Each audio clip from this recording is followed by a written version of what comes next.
Police station દ્વારા narcotics act અન્વયે એક ગુનો દાખલ કરવામાં આવેલો છે। એમાં 3 આરોપી અટક કરવામાં આવેલ છે, જેના નામ છે સુલેમાન ઉર્ફે SK ફારૂક, બીજો એક આરોપી છે મોહમ્મદ જાવેદ ઉર્ફે ગુડ્ડુ મોહમ્મદ જુબેર અને ત્રીજો આરોપી છે એજાજ અયુબ શેખ। એ સલાબતપુરા અને મૈદરપુરાની હદમાં રહેવાવાળા ઇસમો છે।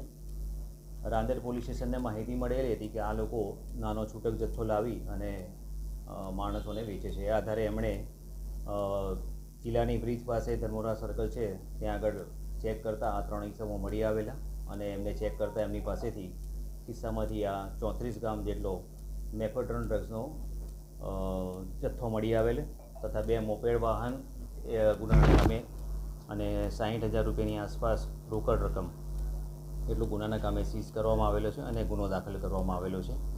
આ બાબતે એ લોકો મૂળ જથ્થો ક્યાંથી લાવેલા હતા એ અંગેની તપાસની કાર્યવાહી ચાલુમાં છે।